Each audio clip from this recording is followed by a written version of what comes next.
Bueno, pues buenas tardes. Seguimos con las conferencias divulgativas organizadas por la Asociación Proyecto Cometas. Gracias por venir. Hoy tenemos una charla que va a impartir el profesor de la Facultad, Marco Castrillón, sobre el teorema de la bola peluda. Un aplauso y empezamos.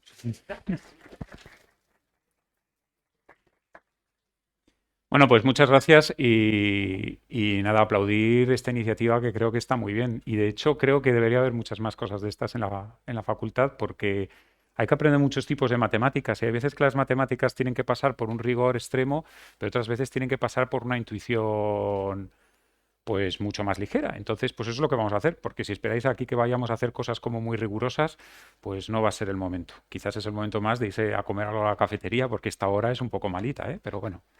Yo no he comido, pero bueno, veo caras por ahí de que hay más gente que no ha comido tampoco. O sea que no, pues podríamos haber hablado de rosquillas, que es lo que se habla cuando se habla de topología, pero como nos hubiera dado de hambre, vamos a hablar de lo que se titulaba esta charla, que era peluquería topológica o barbería topológica.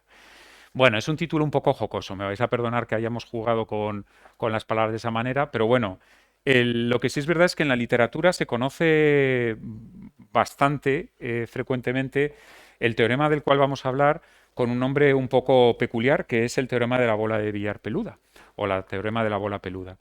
Entonces, pues aprovechando ese juego de palabras, pues hemos tirado más del cordel y ha aparecido ese título gracioso.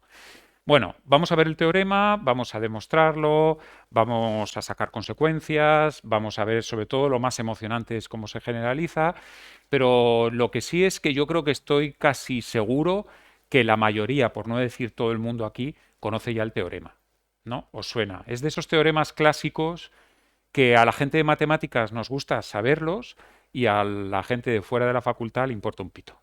Entonces, no sé si habréis disfrutado alguna vez de conversaciones sobre este teorema con gente que es fuera de la facultad, pues os animo a que lo hagáis, porque hay gente que le parece gracioso, pero la mayoría de la gente pues le importa, como digo, un pito. Pero bueno, vamos a verlo. Hablaremos de ese pito en algún momento porque ya veréis alguna cosa sorprendente que pasa con nuestros hermanos y hermanas de la Facultad de Física, que pasan cosas curiosas. Bueno, el teorema es este. ¿Para qué andamos con tonterías? Vamos a hablar ya del teorema como tal. Si tenemos un campo vectorial continuo y tangente a una esfera, entonces se anula en algún punto. Este es el resultado del teorema. ¿Vale? Bueno, esfera, con esfera me refiero al conjunto de puntos del espacio. Voy a empezar por esto. La esfera, pues es el conjunto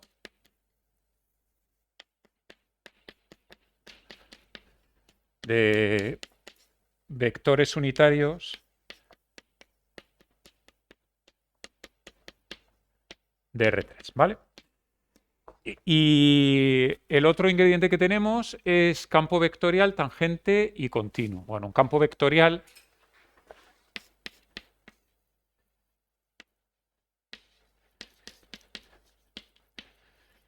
lo que hace es pues asignar a cada punto de la esfera un vector tangente.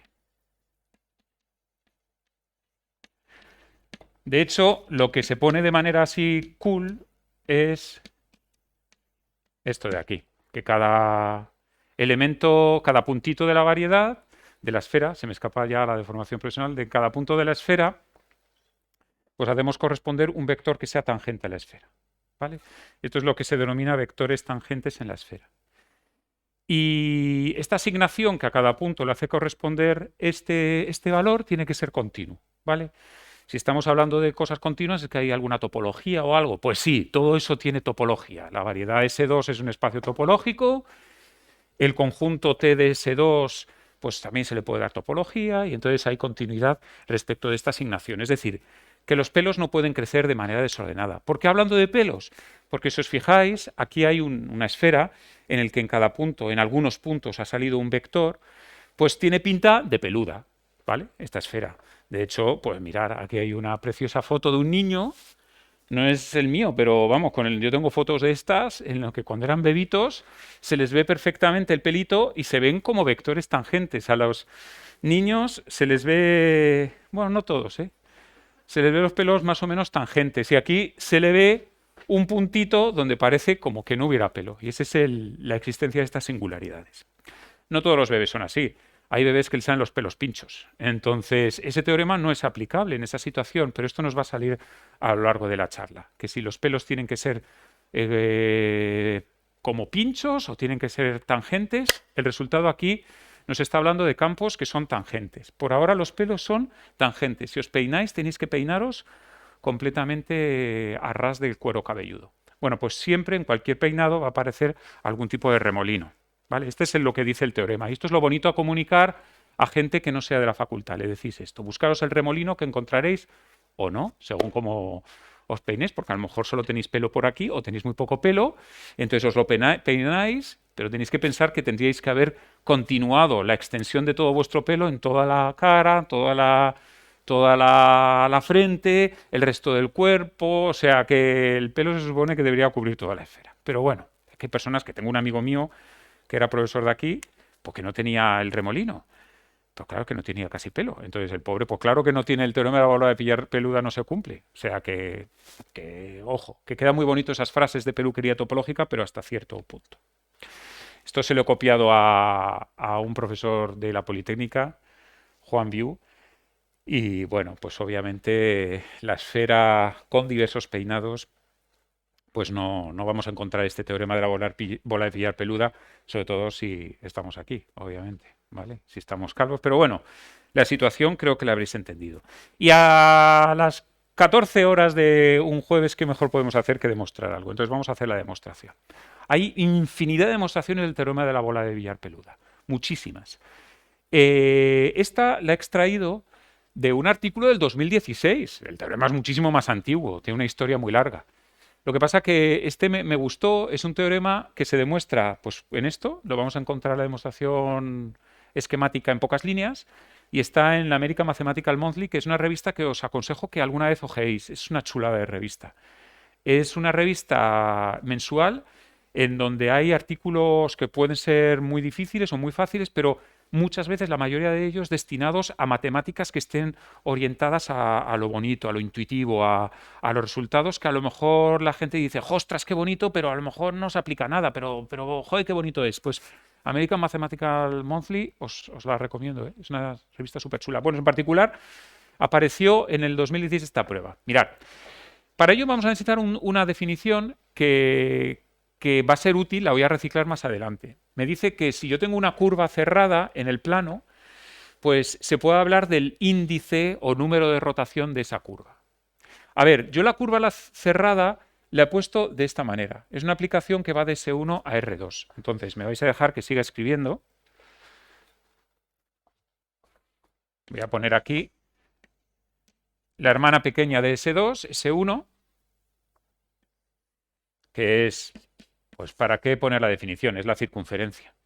Entonces, cuando yo tengo una aplicación gamma que va de R2, de la circunferencia a R2, pues esto es una curva cerrada. Esta es la mejor manera de dar una curva cerrada.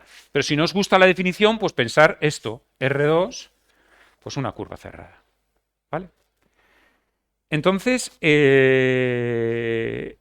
por cierto, una cosa importante también, sobre todo para las personas que sean puristas en esta situación. Estoy hablando de campos vectoriales continuos, la aplicación es continua, esta gamma también va a ser continua, pero en el fondo todo queda muchísimo más fácil y si no os queréis problemas y si sobre todo sois más de geometría que de topología, pensar que todo es diferenciable, que puedo derivar. Es que si no son diferenciables las cosas, el teorema sigue siendo cierto y todas las cosas que vamos a decir, pero da dolor de cabeza. Entonces, ¿para qué tener un dolor de cabeza? Uno lo hace diferenciable y ya está. Lo digo porque una aplicación continua de la circunferencia R2, si es continua, lo más seguro es que sea un fractal. La mayoría de las funciones continuas que nos dibujan en la carrera, que nos dicen, toma, dibuja una función continua. ¡Ah, mira qué continua! ¡Ay, esto no es continuo! Voy a dibujar una que no sea continua. Así, Bueno, porque nos dibujan funciones continuas que más que continuas son la hostia, son funciones diferenciables. Lo normal, el conjunto de todas las funciones continuas, yo siempre lo digo en las asignaturas en donde soy profesor, pues las funciones continuas son súper arrugadas y en el conjunto de todas las funciones continuas, las que son suavecitas son una mierda. Entonces, la mayoría de las funciones son un churro arrugado, un fractal. Entonces, para evitar dibujar cosas que son fractales, que me quedan muy mal, y hacer las pruebas alrededor de fractales, que es complicado, pues voy a pensar que todo es diferenciable y las curvas tienen aspecto de patata, ¿vale? Que son bonitas.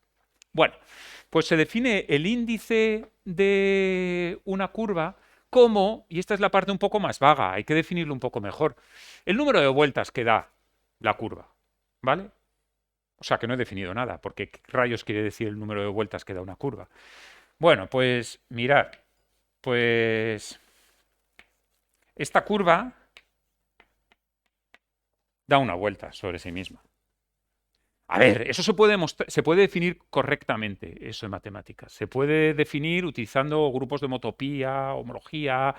A ver, incluso si no hace falta irse a cosas así tan pesadas, sino uno lo que hace es que define el vector tangente, y aquí ya necesito la diferenciabilidad, y veo el ángulo que forma el vector tangente a esta curva, el ángulo que forma con la horizontal. Empiezo a ver este ángulo cómo va variando. Y cuando he dado la vuelta completa, mido cuánto ha variado este ángulo. Y el número de vueltas cada es precisamente el número de múltiplos de 2pi que me da esta variación del ángulo. Y digo el número de múltiplos de 2pi porque, borro esto, hay curvas,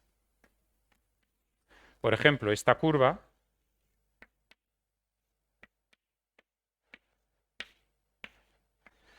va a dar, da como vueltas sobre ella misma, ¿vale? Esta va a dar 2 como número de índice. Esta va a dar 1 o -1, porque según cómo cojamos la orientación, esta curva a lo mejor parametrizada de esta manera, o esta misma patata parametrizada de esta manera, dan una vuelta sobre ella misma, pero en un sentido o en otro. Hay que tener en cuenta también el sentido con el que está recorrida la curva cerrada. Pero vamos, en definitiva, a cada curva cerrada en el plano le podemos asignar un número, que es el número de veces, positivas o negativas, según sea en sentido horario u antihorario, en el que la curva va girando sobre ella misma. Que digo que lo podemos precisar todo lo que queráis, pero la idea intuitiva es la que nos sirve, no necesitamos profundizar mucho más. Bueno, pues una vez tenéis esta definición, pues pasamos a la prueba del American Mathematical Monthly. Consideramos un campo vectorial X que no sea nulo, vamos a suponer que existe y vamos a llegar a una contradicción. Por comodidad, vamos a ir a la peluquería y le vamos a cortar el pelo y va a medir 1 centímetro, todos los pelos. Es decir, cogéis la máquina y entonces queda el campo vectorial perfectamente unitario a vectores tangentes y de módulo 1. Entonces, vamos a considerar un punto cualquiera de la esfera. Y vamos a hacer una circunferencia centradas en él, cualquiera. Voy a hacer el dibujo.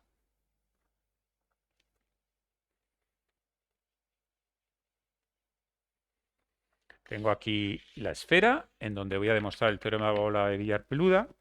Cojo un punto y voy a considerar cualquier circunferencia centrada en este punto. Cuando digo centrada, es que pues está en el centro, vamos, que no estoy haciendo nada raro. Bueno, aquí está la cosa rara. Esto es la cosa técnica, la idea feliz.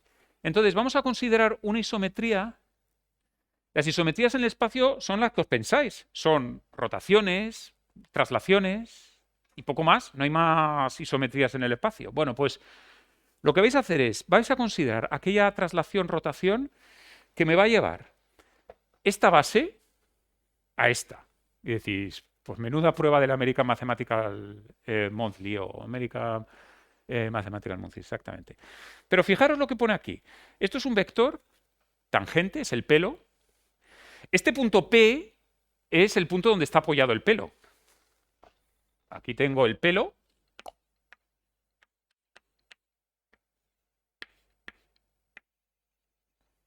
Este es el origen de la esfera, este es el punto P. Y cualquier vector tangente a una esfera es perpendicular al vector, al rayo vector, al radio que une el punto central con ese punto. Es decir, estos dos vectores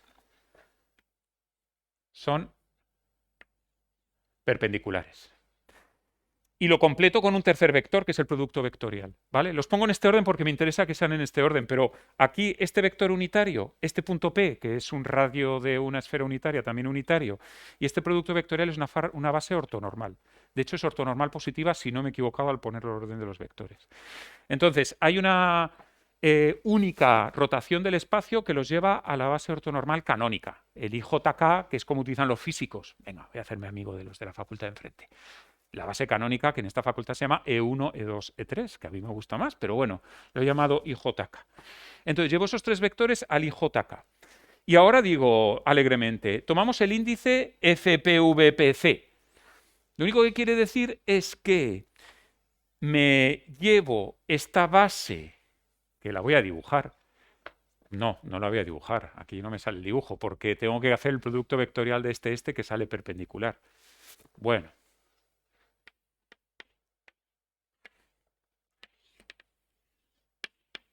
Este es el F.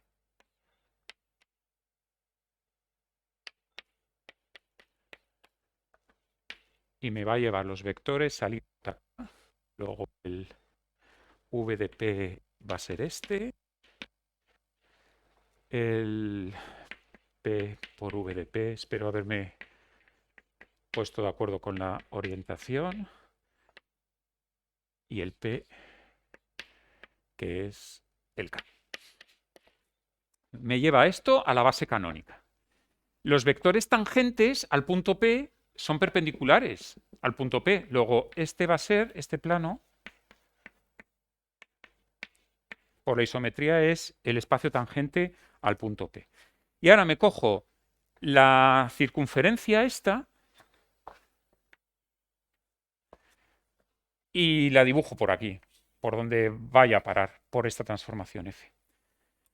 Pensad que esta circunferencia centrada en P es fruto como de un corte de un plano perpendicular. Es perpendicular al punto, al radio vector. Luego va a caer por aquí, ¿vale?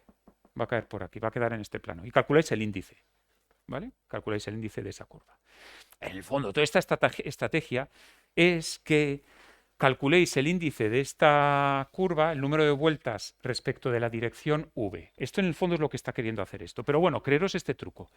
Bueno, pues ahora uno dice 2 líneas más, termina la demostración y se lo publica en una revista, porque dice, resulta que todas las curvas son homótopas y tienen el mismo índice. ¿Qué quiere decir esto?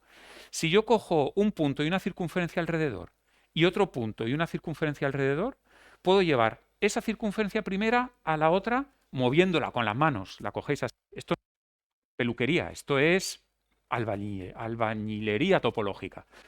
Dadas dos circunferencias de la esfera, podéis coger con las manos una y llevarla a otra. Y de hecho, si es elástica, la estiráis un poquito si tiene mayor radio o menor radio. Esto es lo que quiere decir ser homótopo. La podéis deformar cualquier circunferencia a otra, cualquiera. La cosa es que cuando yo a una curva le doy golpes, o la deformo, que queda más elegante, el índice no varía. Es decir, si de manera continua deformáis una cosa, pues sigue teniendo el mismo índice. Luego, el índice es invariante por deformación. Luego, todas las curvas respecto a todos los puntos deberían tener el mismo índice. Y vamos a llegar a la conclusión en que el índice a veces es 0 y a veces es 1. Y entonces eso es una contradicción. Y digo que a veces es 0 porque si consideráis un ecuador respecto del polo norte o el polo sur, pues si consideráis el ecuador respecto del punto P, polo norte, voy a hacer otra circunferencia, esta curva C respecto de este punto, o lo hacéis respecto del menos P. Pues la curva que va a salir aquí respecto de esta F mayúscula que exista va a ser la misma, pero de orientación distinta. Una ve la curva de arriba y otra desde abajo. La curva va a estar recorrida en sentido horario o antihorario. O el índice es o n o menos n. Y tiene que ser igual, porque son homótopas. No sé cuánto vale n. Pero son homótopas. Luego tiene que valer la una y su contraria el mismo. Luego n es 0. ¿Vale? Pero si cogéis esta curvita, una que esté muy chiquitita, muy chiquitita, muy chiquitita, muy chiquitita, y este es el ejercicio para la hora de la comida si no habéis comido y para la digestión si ya habéis comido, es que si hacéis una curva muy chiquitita, os sale 1. Porque os va a quedar la F, os va a quedar una cosa así, la podéis comprobar, hacerlo a mano. Si es muy chiquitita, en el Ecuador no lo sé porque le pilla lejos, pero las que son muy chiquititas fueron transportadas a la F a esto, que es como una circunferencia muy chiquitita. Pero una circunferencia da una vuelta sobre ella misma, es n igual a 1. Pero no era n igual a 0. Esta es la contradicción y es la demostración. ¿Vale? Bueno, no hace falta haberla entendido mucho. De hecho, ya digo que si os vais a la American Mathematical Monthly, os sumergís en la demostración todo lo que queráis. El teorema tiene muchas aplicaciones. A ver, por ejemplo, ¿queréis escribir un TFG? Este es un TFG del año 2014, de la Universidad de Utrecht. Vector Fields on Spheres. Entonces, sirve para escribir TFGs, el teorema. Por ejemplo, sirve para escribir artículos. Revista Results in Physics, del año, pues, de hace poco. 2006, creo. O sea, que hace poco, que la gente publica y le aumentan el sueldo porque ha publicado.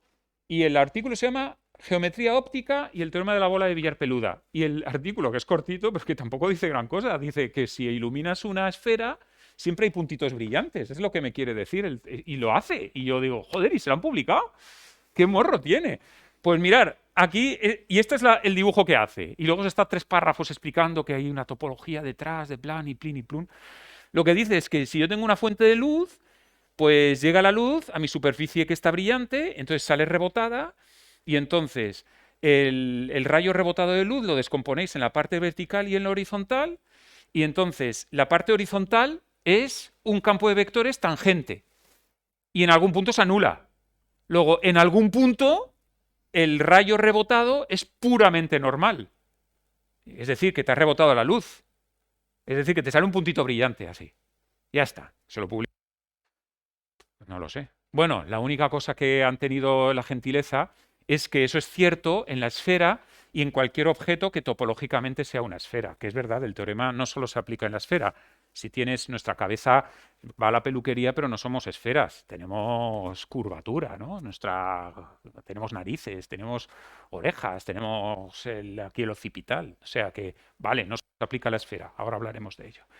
Pero bueno, que sepáis que os pueden publicar un artículo con el teorema de la bola de billar peluda. Y luego, por ejemplo, súper divertido, súper recomendable. Yo tengo mis cosas frikis, como toda la gente que está aquí. Y una de mis cosas frikis es que me gusta de vez en cuando entrar en esta página web. Es una pasada, os la recomiendo, por favor. A ver si puedo entrar. Mirar. ¿No os parece una pasada? Es las corrientes de viento que hay ahora mismo en el planeta Tierra. Mirad, qué pasada. Esto es real. Entonces, bueno, pues que sepáis que el teorema de bola de billar peluda, esta es la componente tangente del viento en todo momento. Entonces, pues que sepáis, mirad en España, a ver si tenemos alguna cosa rara. Vaya, pues en España no nos ha caído ningún remolino, pero en el planeta Tierra siempre va a haber remolinos, ¿vale? Que lo sepáis. Este es el viento, aquí en el estrecho, pues hay viento. Los de Málaga hoy se les está levantando la ropa tendida. Dime. Tanto que nos moriríamos todos aquí. No, simplemente pasa esto. No tiene por qué llover en los huracanes, sí que llueve, pero bueno, aquí hay algunos puntos. Mira, aquí hay una singularidad del campo de vectores, ¿vale? No necesariamente tiene que pasar esto. A ver, de hecho, a ver, va a haber ciclones. Es que no se ve muy bien. Anticiclones que están girando en sentido contrario. Hay puntos de silla, es decir, podéis encontrar, navegáis por el mundo y os encontráis vectores que forman lo que se llama un punto de silla. Esto. Luego me va a salir un dibujo mejor, o sea que no lo pongo. ¿Vale? De hecho, esto está en relación con unas preguntas. ¿Cuántos remolinos hay en el teorema de la bola de billar peluda? Porque si lo pensáis, cuando en el niño tenía aquí tenía un remolino, pero en este dibujo, no sé si lo veis, es un campo de vectores que nace del polo norte y muere en el polo sur, va a haber 2 remolinos, o 2 puntos donde se anula el campo vectorial, en el norte y en el sur. Aquí parece como que hay 2. Entonces la pregunta que os hago, que vamos a responder, es que ¿cuántos remolinos hay? ¿Vale? ¿Y cómo son los remolinos? Primero, aquí cosas que no voy a poder controlar bien. Por ejemplo, si una persona es calva, pero absolutamente calva, no es que sea remolino, es que es todo remolino. Bueno, es que no hay vectores, es que no hay pelo. Entonces, eso lo voy a apartar un poco, ¿vale? O si incluso si te haces una raya en el centro, vale, ahí no hay vectores porque los has separado, pero también lo voy a intentar quitar. Yo lo que quiero es buscar remolinos, lo que a la peluquería, al peluquero o a la peluquera le molesta. No sé si tenéis corte de pelo que alguna vez os dicen, ¡ay! Ah, yo tengo uno. Es que tienes un remolino detrás. Yo no sé si es la excusa para decirte que hagan lo que te hagan, la van a cagar, pero si tienes un remolino detrás que no voy a poder evitar y tal. Es que quiero buscar remolinos, no rayas de pelo ni quedarme calvo. Bueno, pues la pregunta es ¿cuántos remolinos? Mirar, voy a volver a la idea del índice de cosas. Mirar, si yo tengo un campo vectorial de estos que son nuestros protagonistas en esta charla, continuo, voy a hacerlo diferenciable. Un campo de vectores, voy a hacerlo en R2. Pues como era el viento ese, imaginar que tenéis...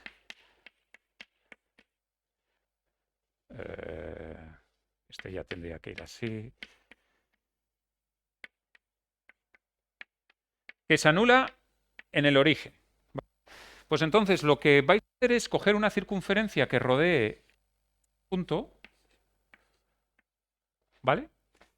En cada uno de los puntos de la circunferencia el campo de vectores valdrá lo que sea, ¿vale? Luego, si cogéis esta circunferencia, esta es la circunferencia chiquitita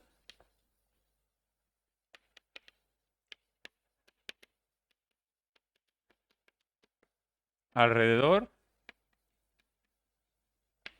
del centro de remolino. En matemáticas le ponen un nombre muy fantástico, le llaman el vórtice.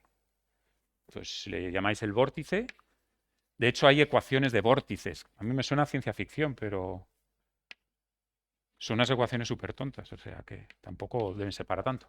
Bueno, pues si cogéis el centro de molino, cogéis una circunferencia chiquitita y cogéis el campo vectorial a lo largo de la circunferencia. Es decir, a cada punto de la circunferencia veis cuánto vale el campo vectorial. Es decir, no lo evaluáis en todo R2, sino solo en lo largo de la circunferencia. ¡Ostras! Pero esto no es como una curva cerrada, en una aplicación de S1 a R2, como antes. Hacéis el índice de esa curva, ¿vale? Básicamente, esto es lo que tenéis que hacer. Y eso te da un número entero. Y esto es lo que se llama índice de un campo vectorial alrededor de un punto donde se anula, alrededor de un vórtice. Os voy a poner algunos ejemplos. Mirad. Si tenéis un campo de vectores... Lo voy a hacer con... No, sí. Si tenéis un campo de vectores así, como un sumidero, este tiene índice 1. Si nacen los vectores, se anulan en el centro y empiezan a cada vez ser más largos a medida que os alejáis del vórtice. Eso también tiene 1. Y si os acercáis también tiene 1. Todos, os lo prometo, tienen 1. Si el campo de vectores es un punto de silla, tiene índice -1. Y aquí hay algunos dibujos más de índices de -3, -2, 3, 2. Estos son campos de vectores especiales que tienen este índice especial que caracteriza cómo es el tipo de vórtice, caracteriza el remolino. Y el peluquero o la peluquera se sabe los remolinos. Lo normal es tener remolinos de este estilo o de esto. Pero podéis encontrar de estos. Mirad.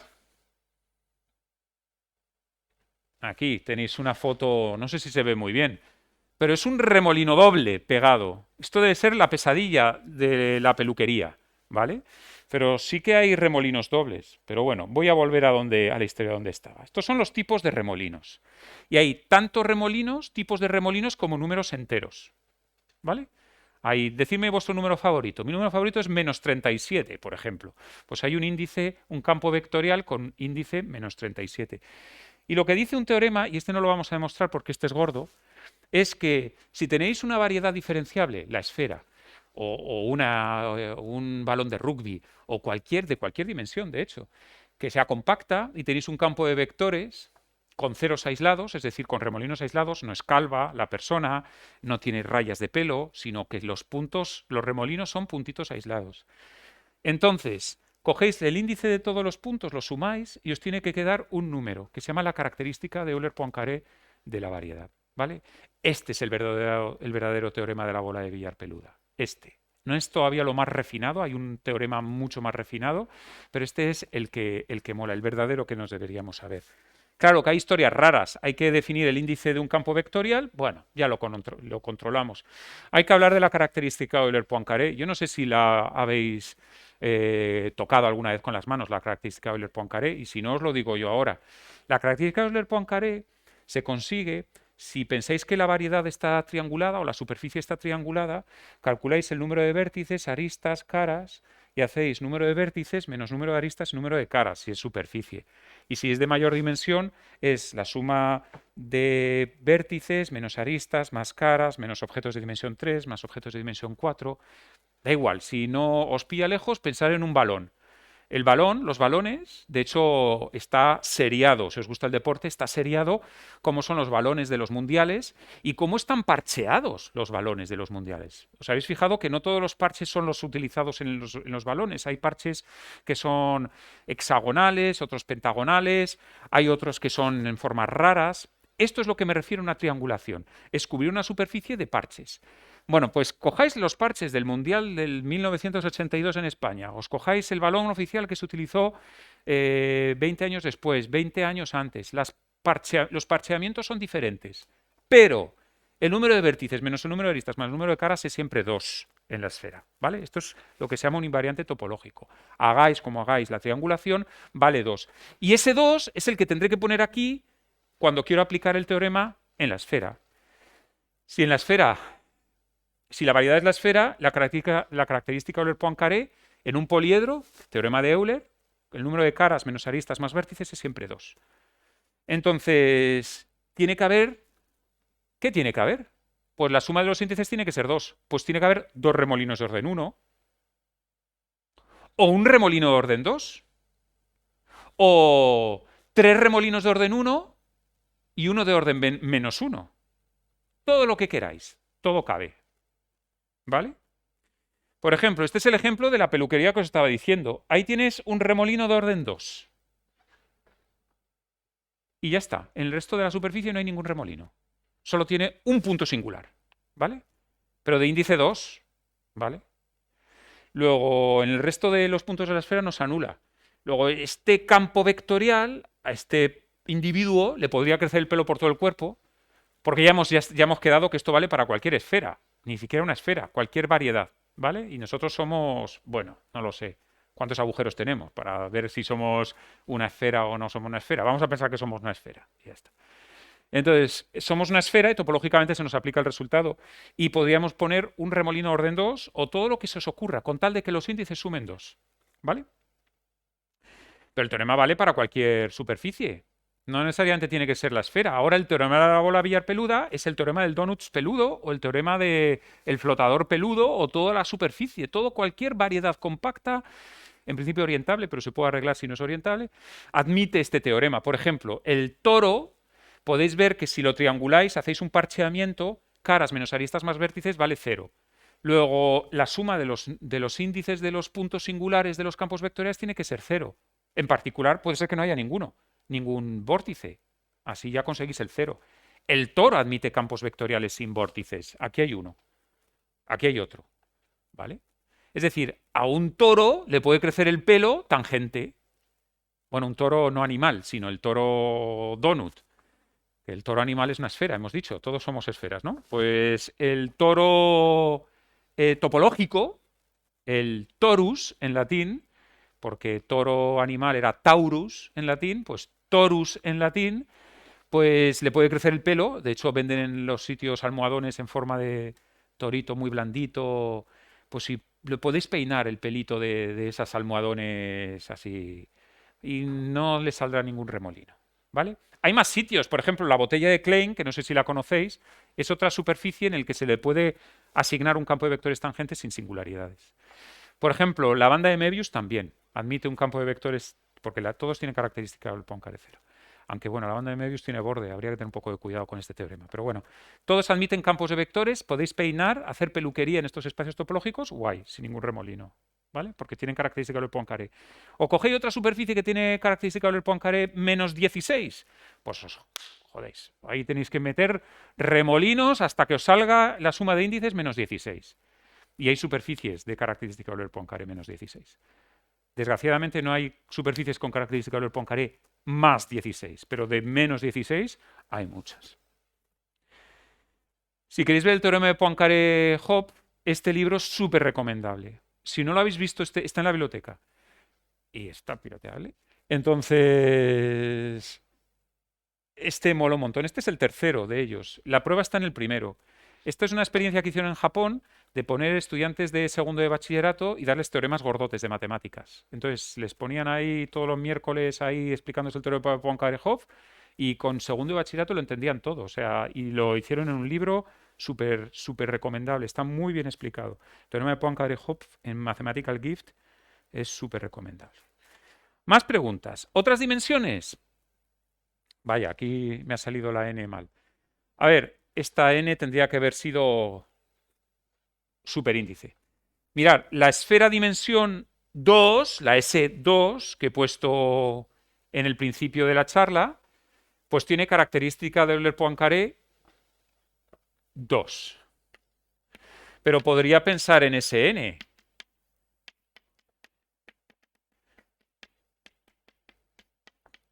¿Vale?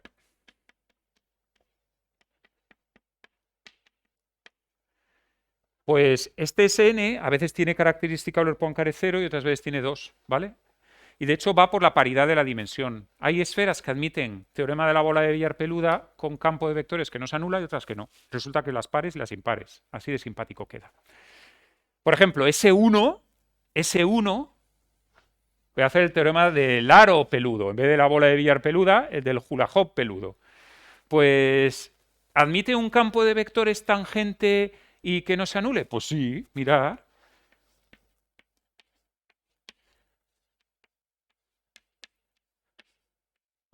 Ya está, ya he puesto un campo de vectores tangente y que no se anula.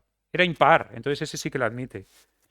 S2 ya hemos visto que no. S3 sí que admite también un campo de vectores tangente y que no se anula. Es este. Aquí tengo la expresión. Lo podéis jugar con él. ¿Vale? Es que de hecho el 1, el 3 y el 7 son las únicas esferas paralelizables. Meto aquí la cuña topológica, eso es muy bonito. No sé si habéis visto este resultado, es simpático. Nos va a salir un poco más adelante también. Bueno, sí, perfecto, vamos bien de tiempo. ¿Qué quiere decir paralelizable? Es que no solo se le puede meter un campo de vectores, se le puede poner una base que no se anula en ningún sitio. Ahora lo veréis. Y estas son las únicas bases las únicas esferas que admiten esto. Pero bueno, en general, que admita un campo de vectores que no se anule para cualquier cualquier esfera de dimensión impar, admite. Podéis peinar cualquier esfera de cualquier dimensión impar a remolinos. La peluquería extradimensional sería más sencilla, pero nosotros vivimos ligados a nuestras dos dimensiones y ahí pues la hemos cagado y tenemos remolinos sí o sí. Más preguntas. Otros campos. A ver, ¿por qué tenemos que peinarnos? Porque la sociedad nos dice que nos tenemos que peinar tangente. Estoy viendo, no voy a señalar que quede de mala educación, pero es que ahora mismo estoy viendo gente que tiene el pelo en punta. O sea, que le crece el pelo en punta. A ver, a todos nos crece un poco en punta, pero nos lo aplastamos así y ya nos queda tangente y aplicamos el teorema de la bola de billar peluda, pero hay gente que no, que le crece en punta y ya está. ¿Por qué no podemos preguntarnos el teorema de la bola de billar peluda con campos normales? Que es lo que se llama de manera elegante un campo que es perpendicular, un pelo pincho. Pues un pelo pincho, no sé si lo veis, vamos, no hay que hacer ningún dibujo. Si yo os pregunto, si a una esfera se le asigna de manera continua vectores perpendiculares, ¿tiene que anularse obligatoriamente? No, hay distribuciones de pelo que le crece de manera normal, sin que se anule. O sea, que si es tangente, se anula. Si es normal, pues no tiene por qué. Esta es la gracia de la topología, ¿no?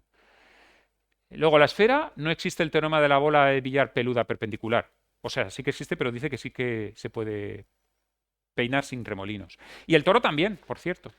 El toro, que sí que admitía campo tangente, pues resulta que también admite campo normal.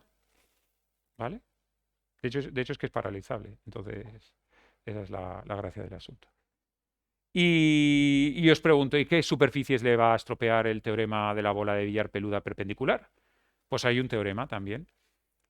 Una superficie no se le puede hacer esta movida cuando es no orientable, ¿vale? O sea que el concepto topológico que hay detrás no es tanto de suma de índices de campos vectoriales, es más sutil, es solo que sea orientable. El concepto de orientabilidad cae a veces como de manera así un poco desordenada a lo largo del grado, entonces en algún momento habrá aparecido a lo mejor en vuestras vidas o a lo mejor no.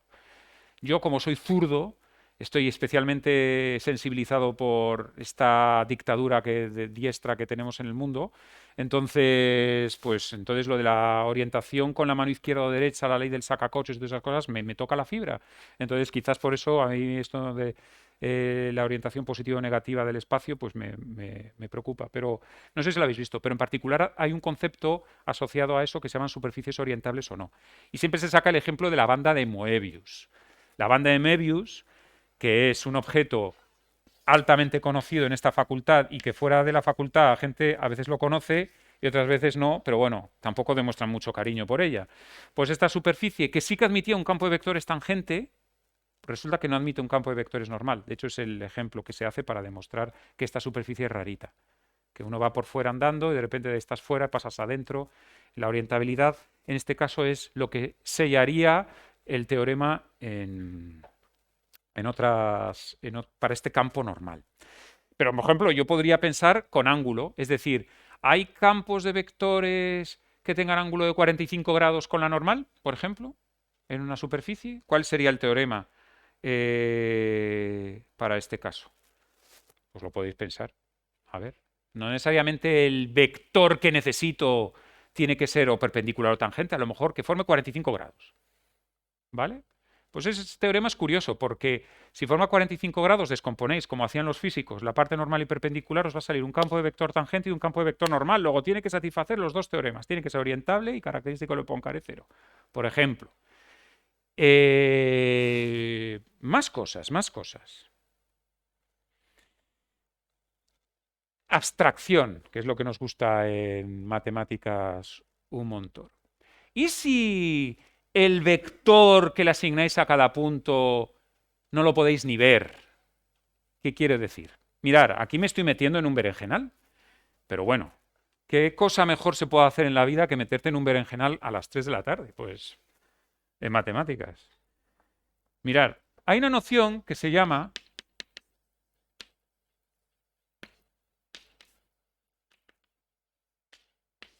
tirado vectorial. En muchos sitios de matemáticas aparece esta cosa. Un fibrado vectorial es un tipo de peinado, o mejor dicho, es el grado de libertad que va a tener el peluquero o la peluquera en ese individuo que va a peinar. Lo estoy diciendo de una manera muy bruta, pero lo que en el fondo quiero comunicaros es la idea de que por qué tengo que pedir que mi objeto, una esfera o de mayor dimensión, en cada punto le tenga que asignar un vector geométrico que sea tangente, que sea normal, que forma 45 grados. A lo mejor el vector que le voy a asignar en cada punto, pues está definido por otras circunstancias. Ahí os he puesto un ejemplo al cual voy a ir en breve, ¿vale? Es decir, un fibrado vectorial va a ser un puñado de vectores apoyados en cada punto de la superficie, es decir, o de mi variedad, de mi espacio.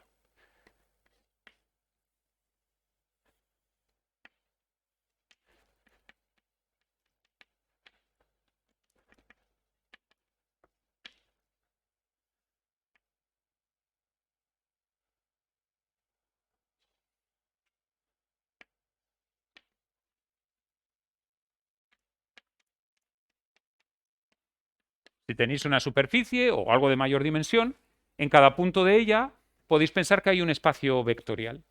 Que a lo mejor son tangentes, a lo mejor el espacio vectorial son normales, a lo mejor son otra cosa, no lo sé. De hecho, nosotros nos salen así de campos vectoriales raros en la facultad y los de física están todo el rato haciendo cosas con campos vectoriales raros. Yo qué sé, en la cuántica, si sabéis cuántica, la cuántica en el fondo son funciones de onda que es en cada punto de mi espacio-tiempo donde estamos haciendo mis experimentos de la cuántica, pues asigno cierta función de onda, que es el sacrosanto, la vaca sagrada de toda la cuántica, y es un vector, pero asigno a cada punto un posible vector en cierto espacio vectorial. ¿Qué espacio vectorial es? No es ni tangente, ni normal, no es nada, es otra cosa abstracta. Es decir, siempre que haya algo que en cada punto de mi espacio tenga un espacio vectorial, esto es básicamente lo que se llama un fibrado vectorial. Y la idea es responder a la pregunta en saber si puedo encontrar un campo vectorial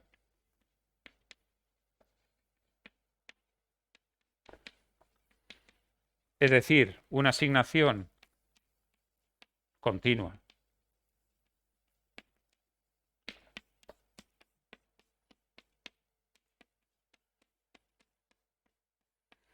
de un vector en cada uno de estos espacios vectoriales que hay en cada uno de los puntos, no nulo, que no se anule. Si el fibrado vectorial es el tangente, pues teorema de la bola de billar peluda. Si el fibrado vectorial es el normal, pues el teorema de la bola de billar peluda, que es normal. Y si es otro, pues otro. Como hay infinitos campos, infinitos fibrados vectoriales, pues podéis ponerle, elegís el que más os guste y le ponéis vuestro nombre. Bueno, eso ya lo han hecho, desgraciadamente. Voy a poner un ejemplo. Mirad. Esta línea de aquí roja es una circunferencia, ¿vale? En vez de hacer el campo de vector tangente, voy a hacer el fibrado normal.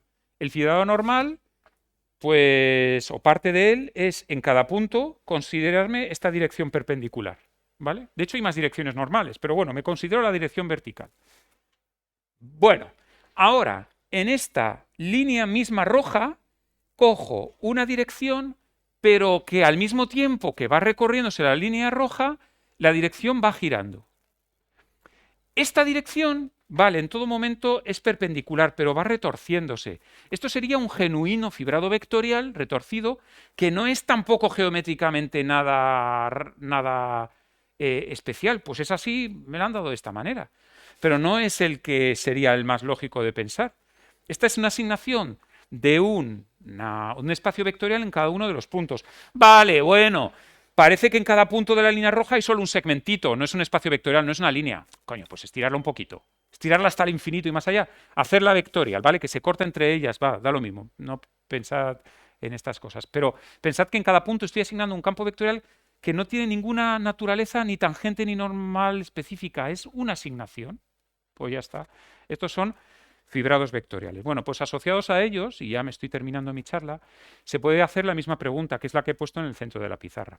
Y entonces hay, llega el máster de matemáticas y tiene, el máster quiere decir la carrera de hacer los estudios de máster y tienes que estudiarte una cosa que se llama obstrucciones, le llaman así, y la clase de Euler. Entonces, ahí hay que ver que no la característica de Euler-Poincaré, sino una cosa mucho más sofisticada, se hace cero o no, y te mueres. O sea, esto es súper complicado ya. Pero para terminar la charla os voy a decir algo que es más dolor de cabeza. Y es, ¿la peluquería es un problema de mamíferos? Es decir, que me pregunta más rara. Es decir, los mamíferos solemos tener pelo. No somos los únicos animales que tienen pelo, ni los únicos seres vivos. Hay seres vivos que tienen pelo sin ser mamíferos. Pero bueno, es verdad que los mamíferos nos caracterizamos porque la mayoría de los mamíferos tenemos pelo, pero no todos. Por ejemplo, este es un pangolín, que hace poco estaba el pobrecito que lo querían matar porque no se había transmitido el COVID. Pues el pangolín tiene escamas y es un pobre mamífero. Y los peces tienen escamas. Pregunta. Teorema de la bola de billar escamada. Es un nuevo teorema. ¿Hay en una esfera una asignación en cada punto de una escama que no se anule? No es un pelo, es una escama. ¿Vale? Si sois militares, ¿hay una manera de poner una armadura en una esfera de tal manera que la armadura esté formado por piezas de manera continua y que no se anule en ningún sitio?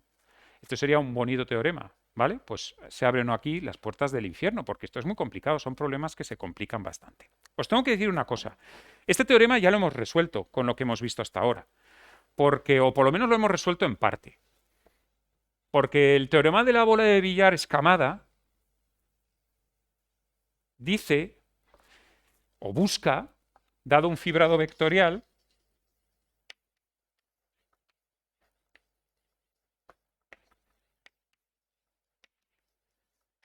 E, que puede ser el tangente, que sería el de la bola de billar peluda tangente de toda la vida.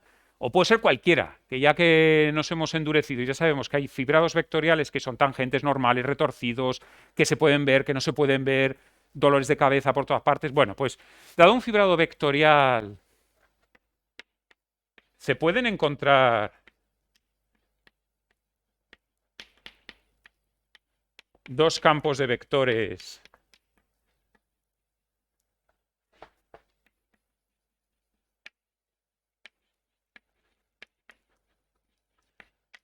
continuos, tales que en cada punto estos dos vectores sean linealmente independientes. Este es un problemón. Y esto es una escama. ¿Qué tiene que ver la escama de la dorada que me como en Nochebuena con esto? Pues porque si en un punto tenéis dos vectores, pues si queréis pensar en el cuadradito que me salen al tener esos dos vectores, mirad, ya tenéis ahí una escama. Y si tenéis aquí otro punto y siguen siendo linealmente independientes, pues ya tenéis una escama. Las escamas básicamente son así, son polígonos de esta manera. Entonces, lo que os estoy diciendo es no solo que encuentre una dirección, sino que haya dos. Me vais a conceder que si hay dos, pues en particular habrá una de ellas, cogeros cualquiera, el x1. Luego, como mínimo se tiene que satisfacer el teorema de la bola de billar peluda. Y sobre él, encima hay que coger un segundo campo vectorial. Luego, la respuesta es que no. No hay manera de dotar a la esfera de escamas. Porque eso en particular querría decir que habría uno de ellos ya dándome un teorema que va a contradecir el teorema de la bola de billar peluda. Luego, esto es más difícil porque tiene dos direcciones, ¿vale? De hecho, en la esfera se va a estropear, ya ha sonado la alarma, pero me queda muy poquito, ¿eh? El sitio, si tenéis dos campos vectoriales, perdón, si tenéis un campo vectorial, se va a anular en dos puntos. Eso es lo que nos decía el teorema de Poincaré-Hopf en la esfera.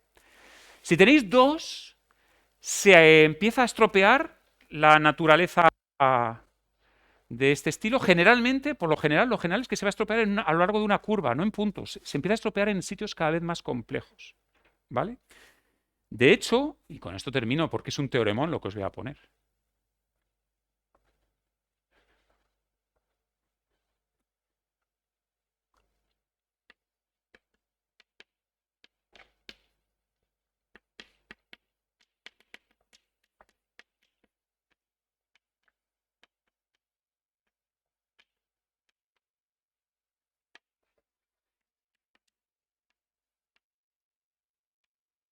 Si en vez de pensar independientes, si que en vez de pensar que queréis poner dos, que es una escama, ya lo hacéis en general, mira, ya muertos a esta historia, pues en un fibrado vectorial de cualquier dimensión, 80, pues que pueda haber 49 vectores linealmente independientes, cualesquiera. Pues resulta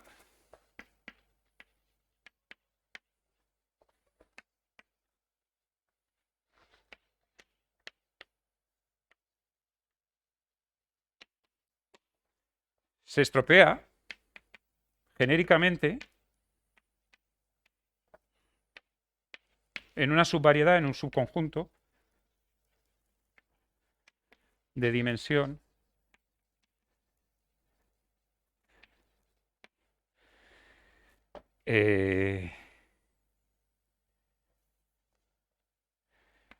K-1.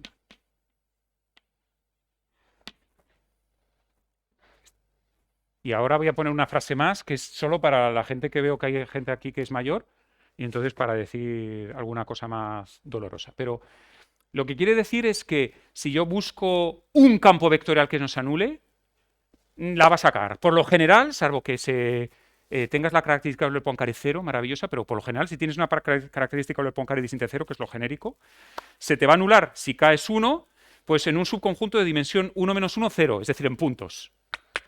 Los puntos tienen dimensión 0. Si queréis dos vectores, una escama, por lo general la vais a cagar en un conjunto de dimensión 1 a lo largo de líneas. Es decir, las escamas van a funcionar bien menos en alguna línea de costura o algo así en donde no se va a poder definir bien el campo mallado este. Y si en particular queréis poner tantos campos vectoriales en la esfera, ya a partir de 2 no tiene sentido este problema, ¿no? Pero si empecéis a hacerlo todo en variedades cada vez, en conjuntos cada vez mucho más grandotes en dimensión, el sitio donde se va a anular está ligado de esta manera. Y es más, y esta es la frase para los mayores, dual Poincaré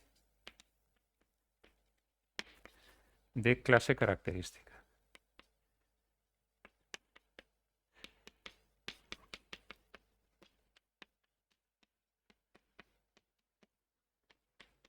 ¿Vale? Luego, las clases características, que es un objeto que va apareciendo en topología, es un objeto que pertenece a un grupo de cohomología, es el dual Poincaré, que es otra cosa que las carga el diablo, las armas las carga el diablo, de este conjunto, ¿vale? Entonces, si tu variedad tiene un grupo de cohomología malito, pues lo más seguro es que no puedas encontrar estos campos de vectores. Pero esto ya es la parte de droga dura. La parte anterior es droga dura también, porque este teorema es muy chungo y espero que os haya gustado. O sea que ya sabéis que ya podéis peinar a vuestro perro como queráis, que es una esfera. Y ya está.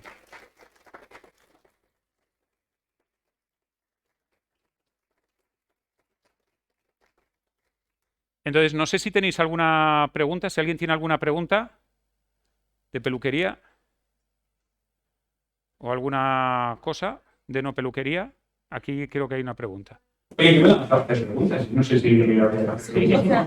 Si queréis, sí, el micro está arriba. Funciona, si habla instante, funciona. Vale, si no me repito yo. A ver, sí. El índice de una superficie también se puede relacionar con el número de Betti, ¿no? La característica Euler-Poincaré de una superficie, de hecho, se define con los números de Betti. Es la suma alternada de los números de Betti. Esa es la definición FETEN. Pero bueno, mola lo de la triangulación y tal. ¿No haría falta hacerlo de la triangulación? No me falta hacerlo de triangulación. Tú quieres hacer cosas de estas. Más cosas. ¿Alguna cosa más? Bibliografía comprensible sobre las clases características, en plan que no te pongan la fórmula y ya está. ¿Podrías La dar? pregunta es graciosa. Y tendría que decir, mi libro sobre clases características que no he escrito. Pero hubiera estado bien decir mi libro. Voy a hablar de mi libro. Sí, te puedo decir, Hatcher tiene un buen libro de clases características. Es que depende de qué enfoque quieras. Si es más geométrico o más topológico. Si es más topológico, Hatcher tiene un libro que se llama Vector Bundles, que está muy bien. No es el libro de topología algebraica, es otro de Hatcher, ¿eh? Está muy bien, te lo puedo pasar. Y si es más tipo geometría diferencial, entonces otro. Vale, más. Pues ya está. Pues muchísimas gracias, Carlos. Aprovechen los que no hayáis comido. Venga.